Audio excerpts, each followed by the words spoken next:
Assalamualaikum warahmatullahi wabarakatuh. Waalaikumsalam warahmatullahi wabarakatuh. Bismillahirrahmanirrahim. Alhamdulillahi rabbil alamin. Wassalatu wassalamu ala ashrafil anbiya'i wal mursalin. وعلى آله وأصحابه المجاهدين الطاهرين أما بعد. Bersabda Rasulullah sallallahu alaihi wasallam, "Iza sarratka hasanatuka wa sa'atka sayyi'atuka fa anta mu'min."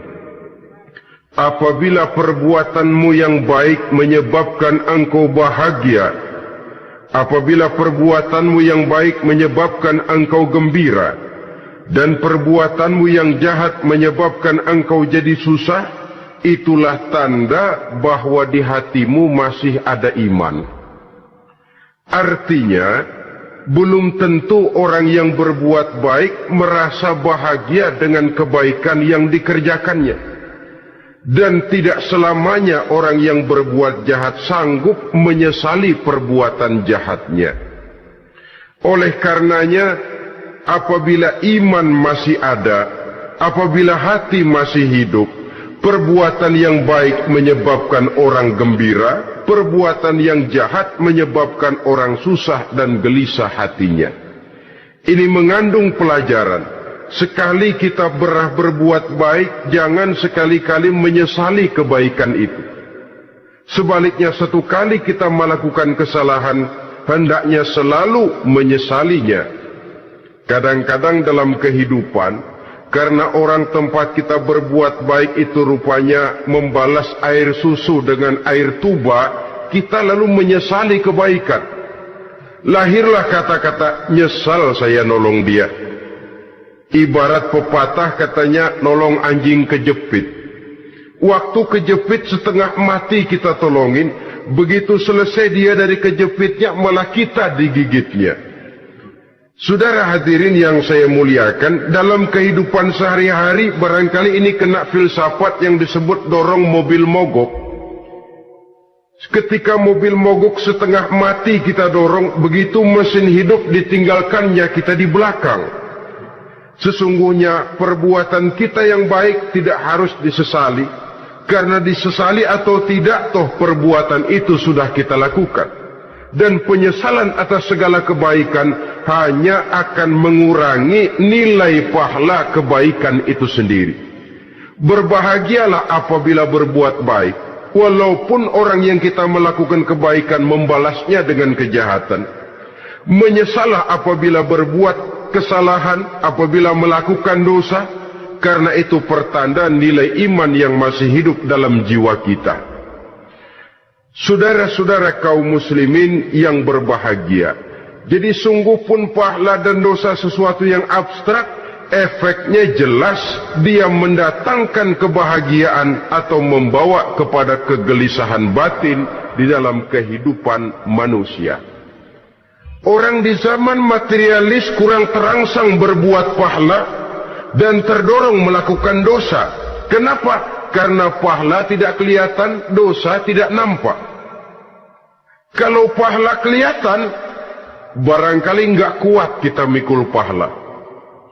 Kalau dosa benjol, umpama tiap bikin dosa palanya benjol, barangkali sudah enggak karu-karuan kepala kita. Baik pahala, baik dosa, sesuatu yang tidak nampak oleh pandangan mata zahir, tapi yang punya efek dalam kehidupan ini. Orang yang banyak pahalanya dengan orang yang banyak dosanya, kalau dia berjalan barangkali sulit kita membedakan. Tapi efeknya dalam kehidupan ini jelas adanya. Sesuatu yang bernama pahala kita perlukan, karena hidup tidak berhenti hingga di sini. Sesuatu yang bernama dosa harus kita hindarkan, karena ada kelanjutan sesudah hidup yang sekarang ini, kehidupan dari satu pertanggungan jawab. Itu sebabnya Imam Ghazali dalam bahasa yang indah sekali berpesan, "Jaddidis safinah fa innal bahra amiq wa khuziz zad fa inna safara ba'id.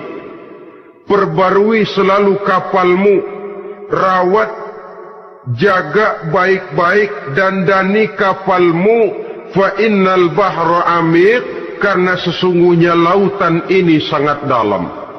Satu bahasa yang indah dari tamsil terhadap kehidupan. Perbaiki kapalmu karena lautan ini sangat dalam. Artinya, jaga baik-baik hatimu.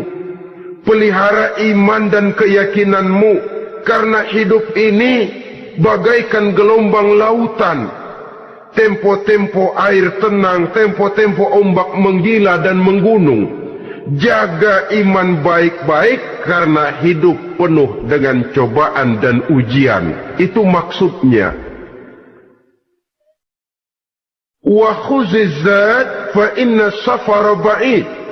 Dan bawa bekal yang banyak karena perjalanan hidup ini sangat panjang. Perjalanan ini sangat jauh. Kita kalau pergi keluar kota tentu saja membawa bekal. Makin jauh kota yang akan kita tuju, makin banyak bekal yang harus kita bawa. Alangkah sengsaranya manusia apabila dia akan pergi ke satu kota yang jauh, modalnya cuma nekat. Bagaimana nanti di sana sajalah. Tidak membawa bekal sebagaimana yang sewajarnya. Hal yang semacam ini senangnya sih belum tentu, keblangsak dan susahnya sudah kebayang. Itu dalam kehidupan di dunia ini. Bagaimana kalau sudah bicara tentang kehidupan yang akan datang? Karena sesungguhnya hidup ini merupakan satu perjalanan yang sangat panjang. Sejak kita tinggal di alam arwah, pada saat jasad belum lagi diciptakan Allah, ruh sudah diciptakannya lebih dahulu. Sampai kemudian kita pindah ke alam rahim, alam kandungan ibu. Untuk kemudian berpindah kepada kehidupan dunia. Dari dunia ini kita pindah ke alam barzakh. Di sana tinggal kita 100 tahun mungkin, 100.000 tahun mungkin, 1 juta tahun mungkin, menunggu saat datangnya kiamat. Lalu dari alam barzakh pindah kita ke alam akhirat, satu perjalanan yang sangat panjang. Alangkah malangnya, alangkah sengsaranya, jika tahu kita begitu panjangnya perjalanan hidup ini, tidak ada bekal yang kita bawa. Artinya kesengsaraan, kesulitan yang bertali-tali sudah jelas akan menimpa kita. Kalau pergi kita keluar kota membawa bekal uang, membawa bekal makanan, apa bekal yang mesti kita bawa? Apabila kita kembali ke alam barzakh, kembali ke alam kubur, berkumpul di padang mahsyar di akhirat nanti, nasi yang mau kita bawa, uang yang mau kita bawa, tentu tidak lagi. Karena kehidupan materialis selesai di atas liang lahat. Bila masuk kita ke liang lahat, disitulah pahala dan dosa memegang peranan yang sangat penting. Maka pada pertemuan malam ini, kita akan bicara tentang pahala dan dosa itu.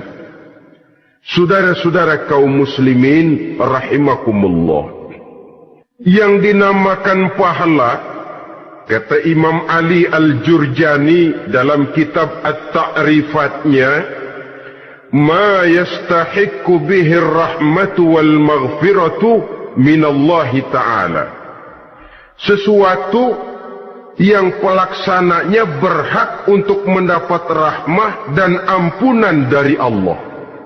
Dengan kata lain, nilai pahala adalah akibat dari perbuatan-perbuatan di dalam melaksanakan perintah dan anjuran yang ada di dalam kehidupan agama. Apabila perintah dan anjuran kita laksanakan, nilai pahala itu lalu datang. Nah, nilai pahala dalam Islam, menurut konsepsi Quran, Allah menjelaskan Man jaa bil hasanati falahu asyru amsalha. Barang siapa yang datang membawa satu kebajikan, barang siapa yang melaksanakan satu kebaikan, maka dia akan mendapat balasan 10 kali dari kebaikan yang dikerjakannya. 10 kali ini pun masih dilipat gandakan dengan 7 ini pun masih dikalikan 100, dan itu pun masih ditambah dengan pernyataan wallahu yudha'ifu liman yasha. Allah masih akan melipat gandakan perbuatan baik seseorang yang dikehendakinya. Itulah nikmatnya dalam Islam. Tetapi sebaliknya, wa man jaa bisayyi'ati fala yujza illa mislaha. Barang siapa yang melakukan satu kejahatan, dia tidak akan mendapat balasan kecuali sesuai dengan kejahatan yang dikerjakannya. Alangkah rahman dan rahimnya Allah. Orang yang berbuat baik dibalas 10, dikali 7, dikali 100, masih dilipat gandakan pula. Tapi orang yang berbuat jahat tidak akan mendapat balasan kecuali sesuai dengan kejahatan yang dikerjakannya. Ini kan beda dengan sifat kita manusia. Kita ini kadang-kadang kalau dijitak membalasnya mukul. Tapi kalau orang berbuat baik kepada kita, kita enggan untuk berbuat baik kepada orang tadi. Allah tidak mengajarkan begitu. Satu kebaikan berbalas 10. Satu kejahatan berbalas dengan satu kejahatan. Maha Rahman dan Rahim Allah. Bahkan dalam Islam, niat berbuat baik saja mendapat pahala. Sedangkan niat berbuat jahat belum ditulis merupakan satu dosa sampai kejahatan itu dikerjakan oleh orang yang niat tadi. Umpamanya, saudara niat, nanti malam giliran pengajian saya mau hadir di majelis taklim. Pas datang waktu malam, hujan turun sangat lebat. Saudara berhalangan datang ke majelis taklim, saudara sudah mendapat pahala niat. Tapi saudara niat, nanti malam kalau turun hujan, saya mau bongkar rumahnya si fulan, saya mau curi seluruh harta bendanya. Ternyata malam saudara tidak mengerjakan perbuatan itu belum ditulis dosa sampai perbuatan itu benar-benar dikerjakan. Tapi lalu jangan macam-macam. Kalau begitu niat aja yang baik, biar nggak usah dikerjain. Niat aja pengen ngaji walaupun tidak ada niatan untuk ngaji. Allah lebih tahu tentang apa yang terdetik di dalam hati sanubari kita.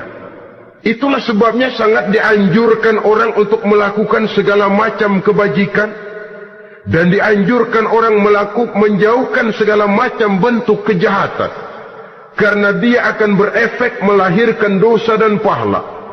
Dosa dan pahala itulah alat untuk memperoleh kebahagiaan di alam kubur, di padang mahsyar, sampai di akhirat nanti. Di dunia ini mungkin segalanya bisa kita beli dengan yang namanya uang. Keamanan kita bisa menyewa petugas untuk menjaga rumah kita.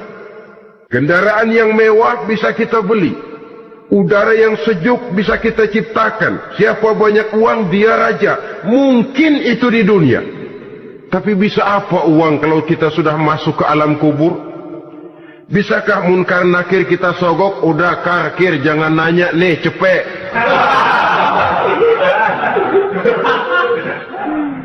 Bisakah malaikat azab menyingkir dengan uang semir? Ternyata tidak. Untuk memperoleh kebahagiaan di sana, nilai pahala. Kesengsaraan akan kita dapat kalau kita banyak menumpuk dosa.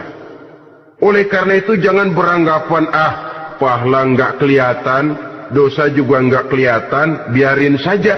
Yang tidak kelihatan ini pada waktunya akan memegang peranan yang sangat penting. Tapi tidak cuma untuk menghadapi hidup di situ, kita lalu harus berbuat baik dan meninggalkan yang jahat. terutama juga di dunia ini. Toh pepatah bilang gajah mati meninggalkan gading, harimau mati meninggalkan belang. Apa yang akan kita tinggalkan setelah kita mati? Kita ingin jasad kita boleh hancur terkubur tanah, tapi nama kita ingin hidup terus, dikenang orang 100, 1000, bahkan 1.000.000 tahun yang akan datang. Ditulis orang dengan tinta emas dalam sejarah, tercatat kita sebagai orang baik-baik. Saudara-saudara kaum muslimin rahimakumullah. Lalu perbuatan apa yang bisa mendatangkan pahala itu? Saudara-saudara, semua perbuatan yang diperintah dan dianjurkan oleh Allah, yang dikerjakan dengan ikhlas hanya untuk mencapai ridho Allah, mendatangkan pahala. Kadang-kadang menurut pendapat kita remeh, tapi nilainya di sisi Allah besar. Itu pahala. Menghitung pahala itu hak prerogatif Allah. Perbuatan yang ringan Allah mau berikan ganjaran yang besar, itu urusan Allah. Misalnya, kata Nabi, la tahkiranna minal ma'rufi syai'an. Jangan kamu menganggap remeh perbuatan baik walaupun kecil. Jangan merasa sulit melakukan perbuatan yang mengandung pahala. Bertemu dengan teman, muka kita cerah, berpahala. Menyingkirkan duri di jalanan, berpahala. Menolong orang yang sesat, memberitahu orang yang bertanya, berpahala. Tidak sulit kalau kita mau. Yang diperintah dan dianjurkan oleh agama, itu perbuatan yang mengandung nilai-nilai pahala. Masalahnya cuma tinggal mau atau tidak, dan dikerjakan dengan ikhlas. Bertemu teman, mukanya cerah, pahala. Menyingkirkan duri di jalanan, pahala. Sedekah, pahala. Tidak berupa perbuatan, bisa berupa ucapan. Misalnya bersolawat, pahala. Bertasbih dan bertahmid, pahala. Kata Nabi, kalimatani khafifatani 'alal lisan, saqilatani fil mizan. Ada dua kalimat yang enteng di lidah tapi berat di timbangan akhirat nanti. Apa itu? Subhanallah walhamdulillah. Itu kan amalan yang ringan, perbuatan yang mudah saja, tapi nilainya demikian besar dalam pandangan Allah. Jadi pendeknya, perbuatan yang bernilai pahala adalah perintah dan anjuran agama yang dilaksanakan dengan ikhlas semata-mata untuk mencapai ridho Allah, itu mengandung pahala. Niat dasarnya itu harus karena Allah, landasannya harus karena ikhlas. Bukan cuma sekedar basa-basi, tidak karena ingin dipuji orang, tidak karena mengharap tanda jasa, tapi ikhlas semata-mata. Dari perbuatan yang paling kecil dan mudah sekali, sampai kepada amalan-amalan yang besar dan memerlukan biaya yang besar, seperti melaksanakan ibadah haji, seperti jihad fi sabilillah, membangun masjid, membangun pondok-pondok pesantren, membangun pusat-pusat kesehatan, membangun jalan-jalan umum, termasuk menjaga keamanan. Jangan dikira loh, siskamling umpamanya, menjaga keamanan kampung tidak berpahala. Kalau diniatkan ibadah, menjaga ketenangan warga supaya mereka tekun ibadah, ikhlas karena Allah, itu juga bernilai ibadah. Keluar kita dari rumah, pergi pagi, pulang sore, peras keringat, banting tulang cari nafkah, buat menghidupi anak istri kita. Kalau diniatkan ibadah, melaksanakan kewajiban sebagai kepala rumah tangga, membantu orang tua sebagai anak, itu juga perbuatan-perbuatan yang mengandung pahala. Yang terbaik sesuai dengan bidang kehidupan kita.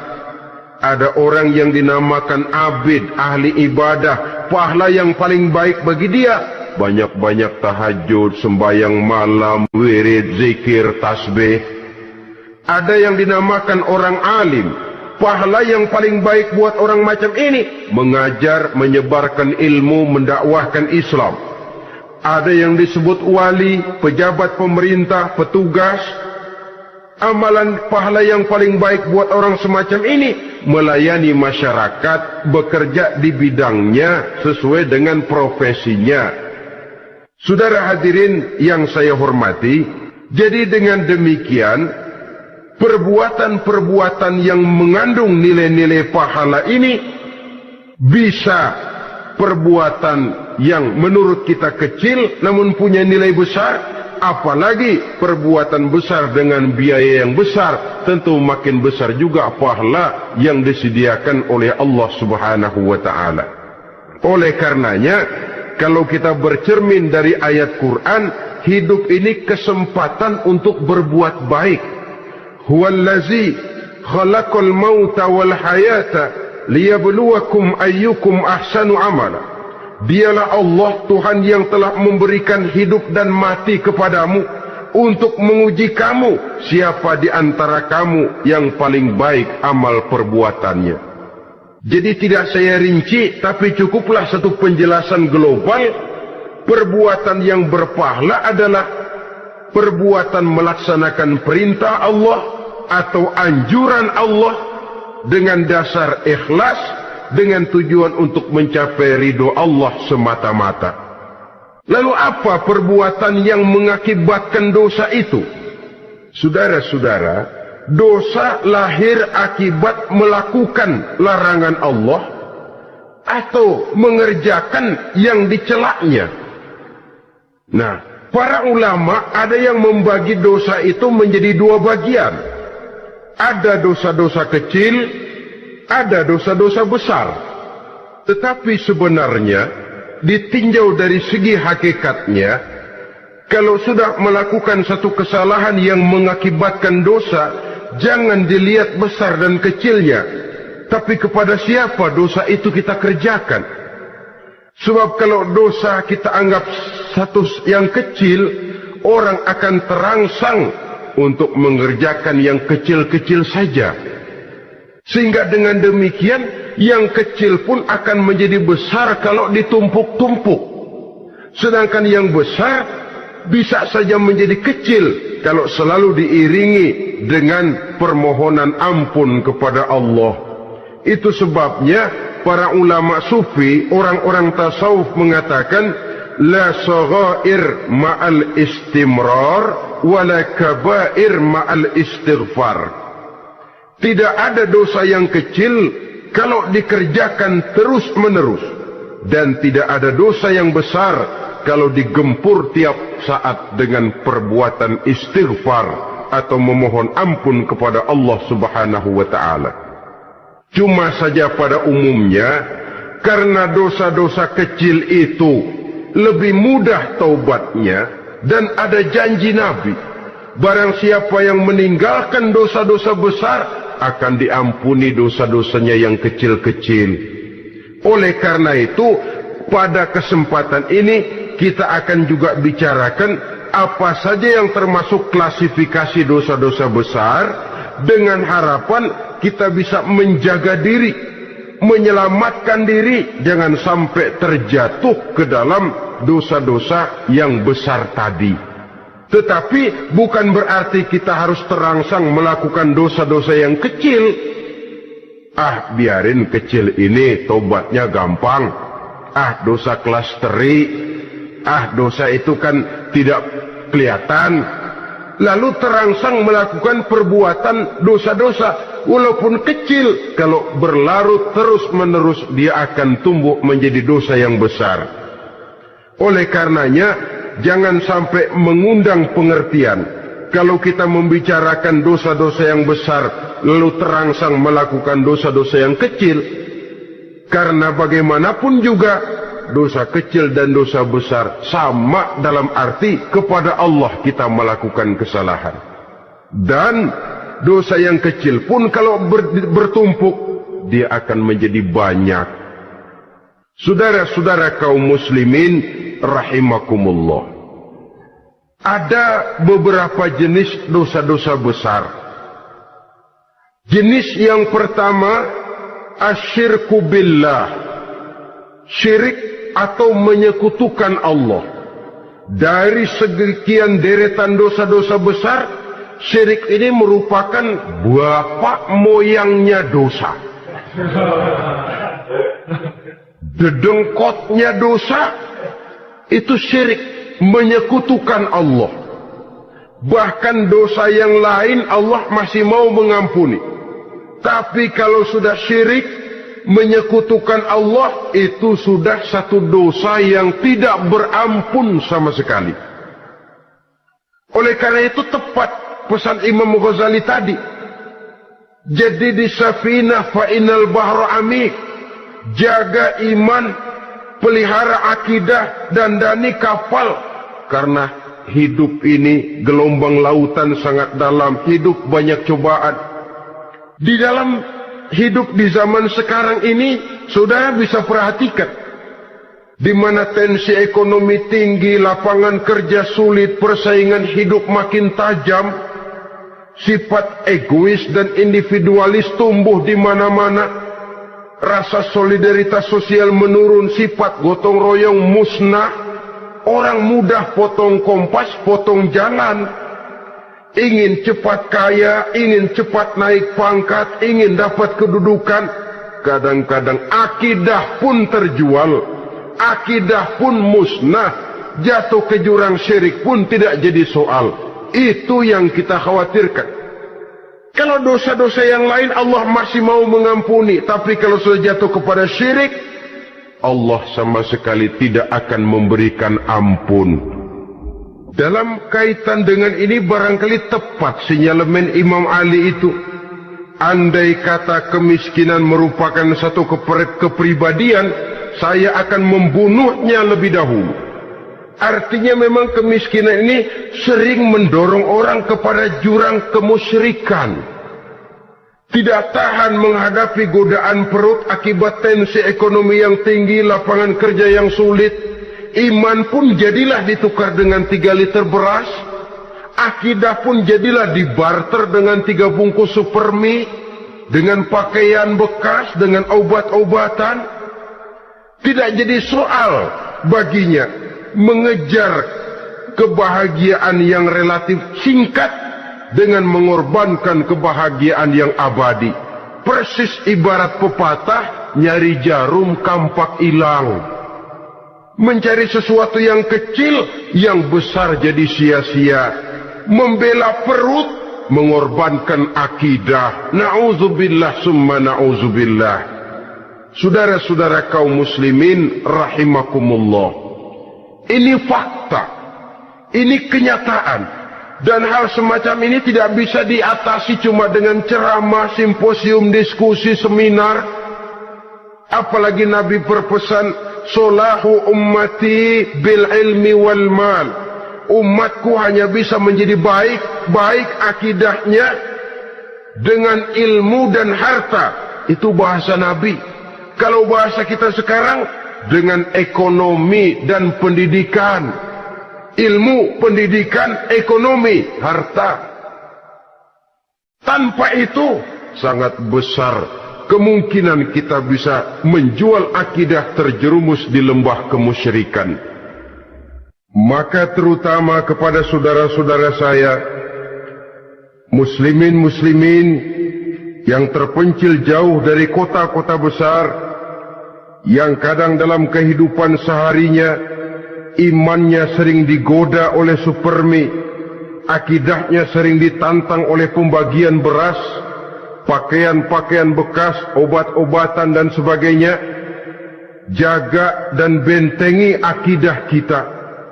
Lebih baik nyawa berpisah dari badan, asal iman jangan berpisah dari hati.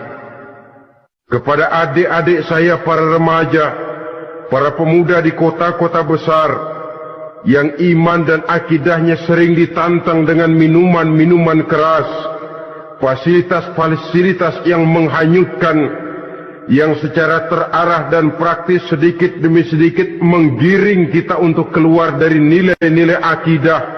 Hati-hati, jaga baik-baik, sebab intan paling mahal mutiara paling berharga tidak lain nilai iman ini. Tergelincir kita daripadanya, jatuh ke lembah kemusyrikan, jatuh ke satu dosa yang teramat besar yang Allah tidak akan pernah memberikan ampun lagi. Ini dosa besar yang pertama. Yang kedua, qatlun nafsi illa bilhaq, membunuh orang tanpa alasan yang benar. Di zaman kesulitan ekonomi kadang-kadang orang mudah nekat. Tengok saja, kadang-kadang karena pasal uang 100-200 perak saja nyawa bisa melayang. Kadang-kadang karena urusan yang remeh, salah omong, salah ambil, salah ucap, salah pegang, nyawa bisa jadi melayang. Alangkah murahnya nyawa, seakan-akan kita yang punya.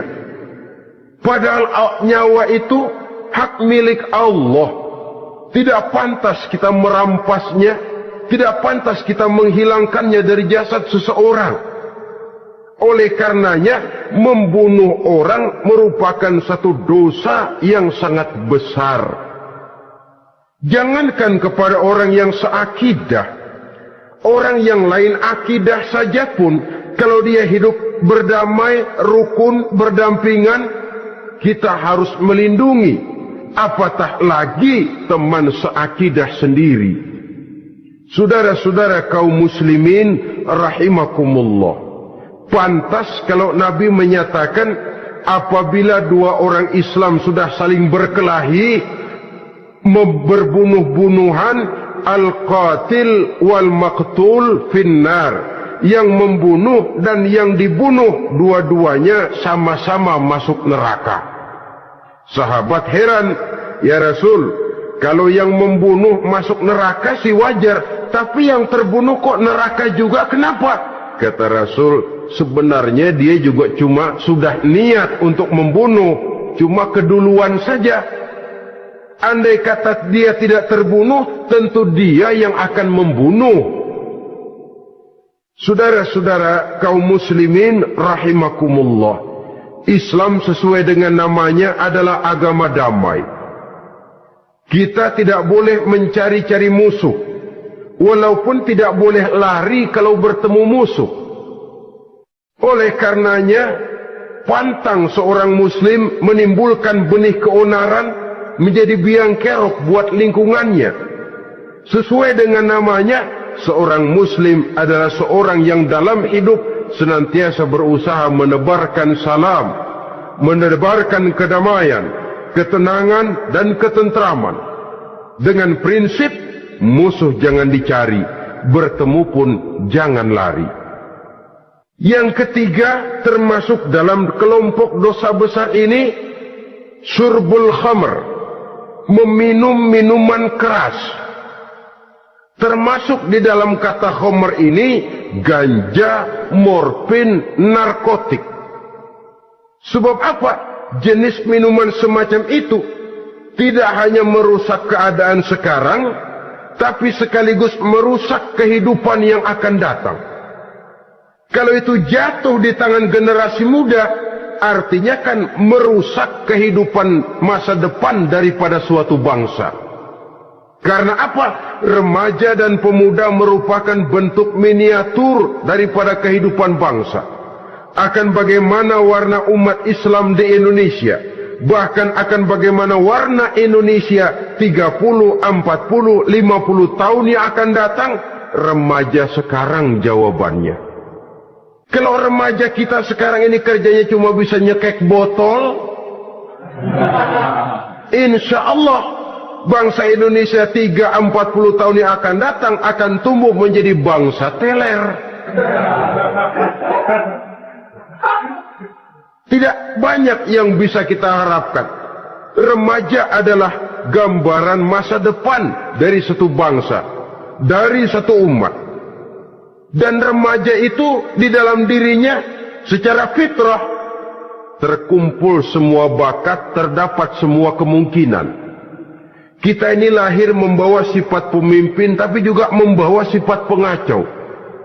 Kita ini ada bakat jadi orang jujur, ada bakat jadi pengkhianat. Kita ini ada bakat menjadi orang baik-baik, kita juga punya bakat jadi biang kerok. Kita kemungkinan bisa jadi pemimpin bangsa, tapi juga bisa menjadi pemimpin bangsat. Nanti lingkungan dan pendidikan akan menumbuhkan, membentuk mana yang tumbuh lebih subur. Kalau lingkungan dan pendidikannya lebih banyak bercerita tentang kejujuran, maka nilai kejujuran yang akan tumbuh lebih banyak dalam jiwanya. Dan insyaAllah diharapkan dia akan menjadi manusia yang jujur di kelak kemudian hari nanti. Dan masalah minuman keras ini sebenarnya berkait. Kita tidak bisa cuma menyalahkan remaja saja, menyalahkan pemuda saja. Karena bagaimanapun masalahnya kompleks. Menghancurkan sesuatu tanpa melihat kausalnya, tanpa melihat sebab akibatnya, kan sama juga bohong.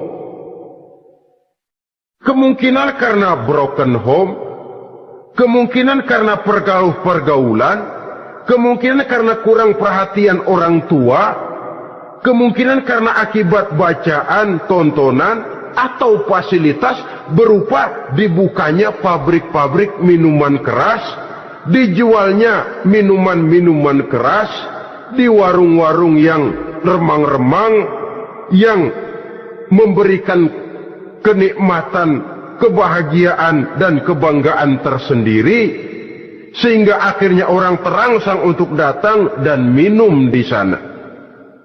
Pada dasarnya memang sepele. Cuman minum, gak ngerugiin orang lain kan? Iya, pada waktu minum. Tapi dikala sudah mabuk, out of control, apapun bisa kita lakukan. Yang kita ucapkan kita tidak sadari lagi, yang kita kerjakan tidak kita sadari lagi. Dikala itu segala macam kejahatan bukan sesuatu yang tidak mungkin untuk kita laksanakan. Enggak ngerugiin orang lain. Memang pada saat mau minum. Tapi begitu minum, mabuk, kita bisa merugikan orang lain. Setidaknya merugikan diri sendiri. Pertumbuhan IQ menjadi lemah. Semangat kehidupan hilang. Gairah kerja menurun, kalau tidak ada sama sekali. Lalu apa? Apa yang bisa kita lakukan di dalam kehidupan? Dan akan lebih celaka kalau ini menimpa kehidupan generasi muda kita. Kadang-kadang yang ironi ya, kalau yang orang tuanya mampu barangkali masih tertolong. Tapi yang orang tuanya kondisi ekonomi lemah masih kepengen teler juga. Orang tuanya nggak mampu masih pengen mabuk. Dari ganja, morfin nggak dapat, akhirnya kaleng cet diisepin.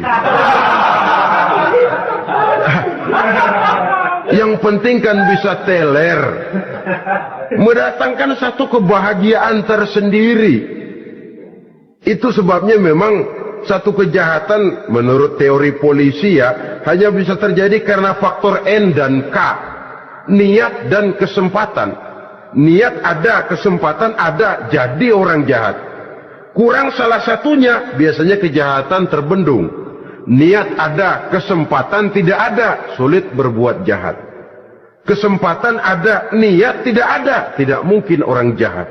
Tapi yang paling dominan sebenarnya niat. Kalau niat sudah kuat, kesempatan bisa dicari. Kesempatan bisa diciptakan. Biar hansip nongkrong, ditungguin lengahnya. Ya biarin, jam 11 sampai jam 2. Matanya melotot, jam 3 dia mulai ngulet, ngempet. Nah, di saat itu saya masuk ke rumahnya. Kalau niat kuat, kesempatan bisa diciptakan. Dan kalau sudah niat, ini masalah hati. Kalau sudah masalah hati, menyangkut soal moral. Moral artinya sudah masuk kepada kehidupan agama. Saudara-saudara kaum muslimin rahimakumullah. Yang keempat yang termasuk jenis dosa besar, az-zina, perbuatan zina. Di zaman pergaulan bebas dengan prinsip free love, free sex ini, tengok sudah berapa banyak gadis-gadis bergelimpangan jadi korban. Berapa banyak bayi-bayi yang lahir ke dunia tanpa tahu kemana dia mesti memanggil bapak? Apakah deretan jumlah korban ini masih harus bertambah lagi? Paling tidak, biarlah yang sudah jadi korban, tapi jangan bertambah lagi hendaknya. Masing-masing kita berupaya menahan diri, termasuk dalam kategori zina ini, yang merupakan cabang-cabangnya liwat, homoseks, lesbian, masturbasi. Bahkan masturbasi itu termasuk jenis zina tangan, dan itu juga merupakan satu dosa. Di samping dosa juga merusak diri, karena bagaimanapun juga dia akan mengurangi kemampuan daya pikir seseorang. Maka agama memberikan jalan keluar. Pesan Nabi, ya ma'syara syabab, man istata'a minkumul ba'at falyatazawwaj. Hai para pemuda, kata Nabi, barang siapa di antara kamu yang sudah bisa ba'at, yang sudah mampu ba'at. Ba'at itu artinya memberikan nafkah, baik nafkah zahir maupun nafkah batin. Falyatazawwaj, maka hendaklah dia kawin. Jadi yang maksud ba'at ini, ya nafkah zahir, ya nafkah batin. Kita kadang-kadang cuma bisa ngasih nafkah batin saja sudah merasa, pokoknya kan saya sanggup untuk kawin, lalu kawin tanpa kehilangan, dengan kehilangan pertimbangan. Saudara-saudara, wa in lam yastati', adapun kalau dia belum mampu, fa alaihi bisyam, hendaknya dia banyak puasa. Fa innahu lahu wija, karena puasa itu akan merupakan benteng jangan sampai orang memperturutkan hawa nafsunya. Andai kata puasa belum hobi, banyaklah olahraga para pemuda, para remaja. Karena dengan olahraga, pemikiran untuk memperturutkan hawa nafsu agak sedikit terkendali dan energi tersalurkan dalam bentuk yang positif. Pendeknya kreatif, banyak kegiatan. Ini pesan Imam Syafi'i tepat itu. Kata beliau, inni ra'aitu wuqufal ma'i yufsiduh, in sala taba wa illam yajri lam yatib. Aku melihat air kalau diam rusak, tapi kalau dia mengalir jernih. Air kalau ngendap, nggak ngalir, nyamuk nyarang di situ, bisa jadi sumber penyakit. Manusia hidup begitu. Kalau nggak punya kegiatan, nggak kreatif, kerjanya cuma ndelohom, ayem-ayem, akhirnya jadi ngerusak. Ngomongin orang, Jano ngapa? Ano. Kebangetan nggak ngapa-ngapain, orang aja dipontenin. Orang diomongin, lahirlah namimah, lahirlah ghibah. Saudara-saudara, air itu kalau ngendap ada aja yang nyarang. Tapi kalau dia ngalir, orang ada kesibukan, insya Allah dia tidak akan jatuh kepada sesuatu yang bisa mengundang dosa. Isilah waktu dengan hal-hal yang bermanfaat, karena hidup ini singkat dan tidak berjalan mundur ke belakang, mundur hancur, berhenti diinjak orang. Sekali melangkah, jangan surut mundur ke belakang. Homoseks, terlepas dari penyakit kejiwaan. Sekarang ini kan sudah ada persatuan kaum gay katanya, meminta perlakuan yang sama dan agar dibolehkan kawin sesama mereka. Secara manusiawi boleh, secara manusiawi kita hargai mereka, tapi dari kacamata agama ini jelas merupakan penyimpangan, dan penyimpangan merupakan suatu dosa terlepas dari pertimbangan manusiawi. Jangan karena terlalu memperturutkan suara manusiawi lalu kita mengesampingkan agama. Termasuk lesbian, wadon karo wadon. Kalau homo itu kan lanang karo lanang katanya. Saudara-saudara kaum muslimin rahimakumullah, ini bukan penyakit baru. Liwat, homoseks sudah dikenal dari zamannya Nabi Lut, laki dengan laki. Lesbian dari zaman istrinya Nabi Lut. Terlepas dari penyakit kejiwaan, dari segi agama ini merupakan penyimpangan dan merupakan dosa yang besar. Yang kelima, yang termasuk jajaran dosa kelas kakap, qazful mu'minina wal mu'minat, menuduh orang mukmin yang baik-baik, laki atau perempuan, melakukan perbuatan zina sehingga hancur namanya di masyarakat. Ini merupakan satu perbuatan dosa yang sangat besar dan sangat dimurkai oleh Allah. Saudara-saudara kaum muslimin rahimakumullah. Oleh sebab itu tentang masalah ini, kalau memang tidak ada saksi, jangan sembarang kita enteng lidah menuduh orang lain berbuat zina, menuduh orang lain berbuat serong. Dosanya kelewat besar di dalam kehidupan. Karena apa? Mencari harga diri itu berat, memelihara kehormatan diri jauh lebih berat. Satu kali orang dihancurkan namanya di masyarakat, dia akan terisolir jadinya. Oleh karenanya, berlindung kita kepada Allah, jangan sampailah dihinggapi oleh sifat ini. Karena sentimen kita kepada seseorang, karena hasad kita kepada seseorang, tidak senang melihat orang lain lebih maju, lalu lidah ini seenaknya saja mengucapkan kata. Padahal sanksi dan resikonya sangat besar. Yang kita tuduh barangkali mendapat pahala dari Allah. Kita sendiri yang menuduh tanpa saksi, tanpa alasan yang benar, mendapat dosa yang sangat besar. Saudara-saudara, memang kadang-kadang aneh dalam hidup ini.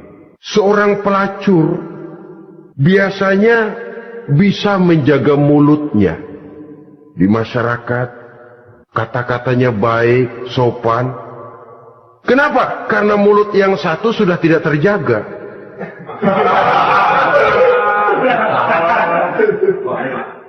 Kita kadang-kadang kehormatan bisa kita jaga, tapi mulut tidak terkontrol.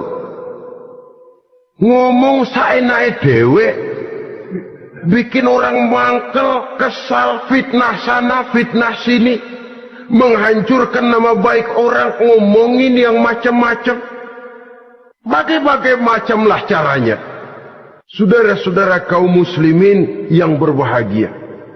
Jadi dengan demikian, menuduh orang lain berbuat zina, sedangkan orang itu tidak pernah melakukannya, ini termasuk satu dosa yang sangat besar di dalam kehidupan ini.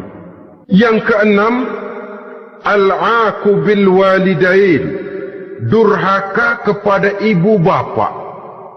Seorang anak, bagaimanapun banyak nilai ibadahnya, banyak kebaikan di masyarakat, menyandang berbagai macam gelar, pangkat dan jabatannya tinggi, tapi kalau sudah durhaka kepada kedua orang tuanya, alamat hidup tidak lagi membawa keberkahan. Dan itu dosa yang sangat besar. Sampai Nabi sabdakan, ridho Allah ada di dalam keridhoan ibu bapa. Murka Allah pun ada di dalam kemurkaan ibu dan bapa. Walaupun belum tentu setiap kita orang tua, tapi yang jelas setiap kita adalah anak. Dan setiap anak punya ibu dan bapak. Jangan sampai kacang lupa kepada kulitnya. Saudara-saudara kaum muslimin rahimakumullah, durhaka kepada ibu bapak merupakan perbuatan yang sangat dimurkai oleh Allah. Apalagi ibu yang telah melahirkan kita, bahkan mengandung kita. Begitu juga bapak yang telah berusaha peras keringat banting tulang untuk mengasuh membesarkan kita. Tidak ada perbuatan baik yang kita lakukan untuk bisa menebus kebaikan daripada ibu dan bapak kita. Setidaknya kalau belum bisa berbuat baik kepadanya, kepada keduanya, janganlah menyakiti hati keduanya. Itu saja dulu yang harus dijaga. Kadang-kadang sudah berbuat baik enggak, nyakitin melulu. Sudah nyenangin belum bisa, saban sehari nyakitin saja. Padahal kedua orang tua itu doanya manjur sebagaimana sumpahnya juga bisa jadi kenyataan dan sering bahkan menjadi kenyataan. Sampai ibu bapak sudah wafat, sudah meninggal sekalipun, kewajiban berbakti masih harus terus dilakukan oleh seorang anak. Lalu yang ketujuh, at-tawalli yaumaz zahfi, berpaling pada hari pertempuran. Orang sedang sibuk-sibuk menghadapi musuh, maksudnya berjuang membela agama ini, dia lari menyelamatkan diri. Pengecut, mental munafik. Ayo, kalau demi agama, mari kita maju ke depan. Allahu Akbar. Yang besar Allah, yang lain kecil semua. Maju. Orang lain maju serentak, dia mundur jauh ke belakang. Mental munafik, mental calo istilah sekarang ini. Oh itu calo, mental calo. Tuhan gedek banget itu. Coba ya, calo itu paling sibuk nyuruh penumpang naik. Tapi sementara penumpang naik sampai ke tempat tujuan masing-masing, calonya nggak kemana-mana, diem aja di situ.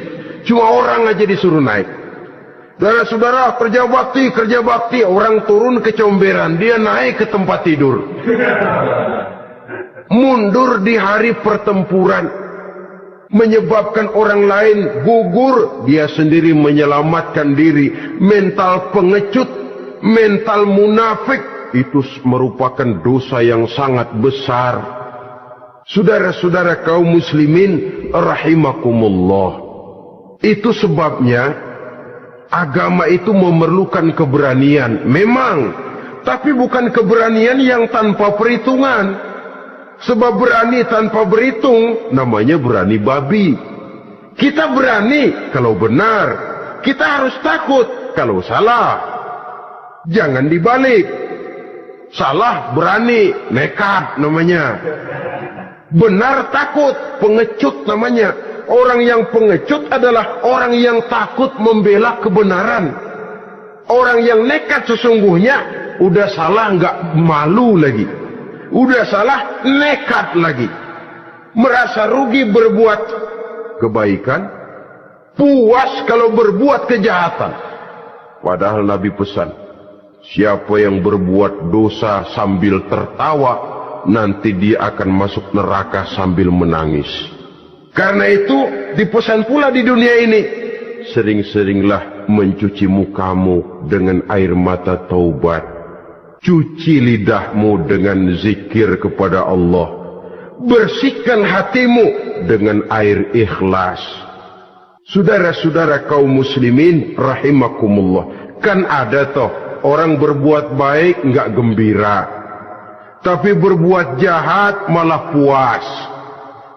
Atau sama saja, orang lain berbuat baik, hatinya kesel. Orang lain berbuat jahat, dia malah mendukung. Atau orang lain tergelincir berbuat jahat, dia malah girang.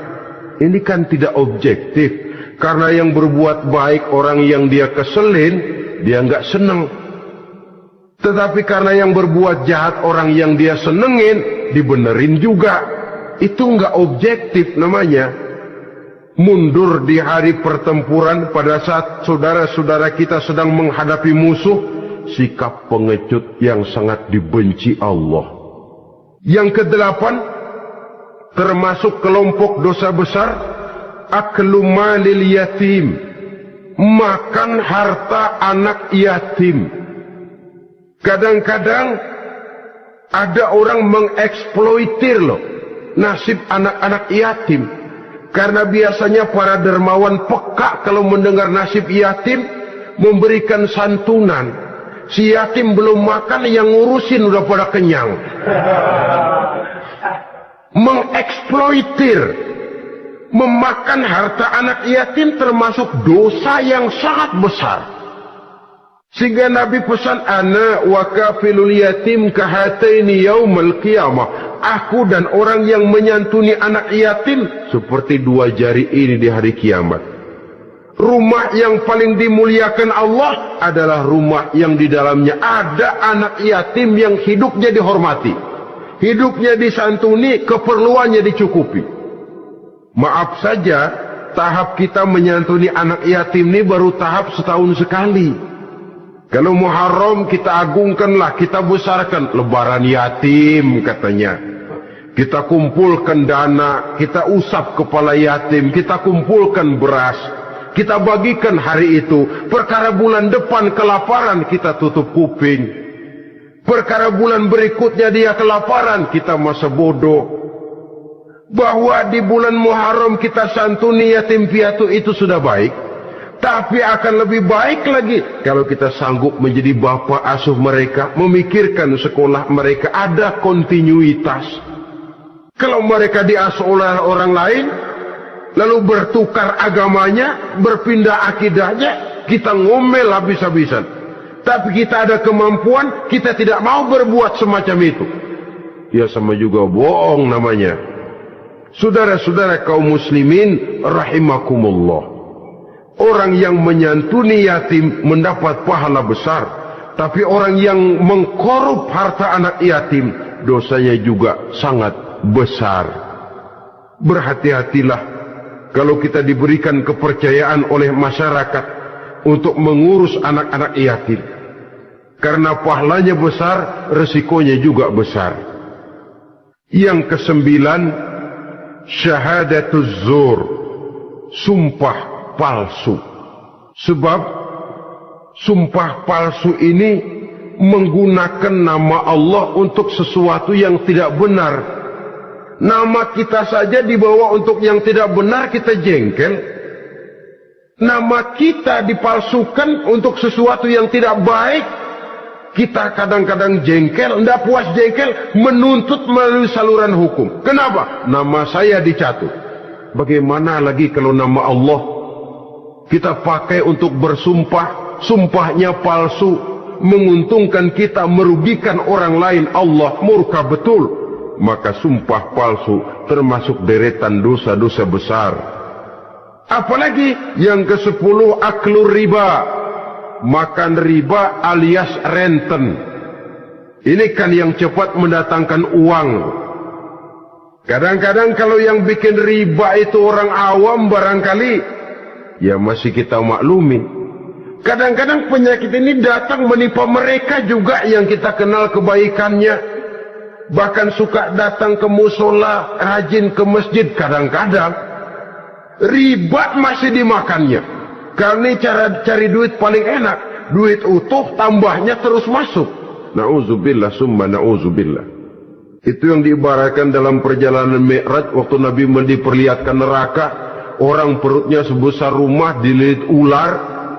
Diseret-seret itu hancur perutnya. Dibulatkan lagi, diseret lagi, hancur lagi. Dibulatkan lagi, terus menerus begitu.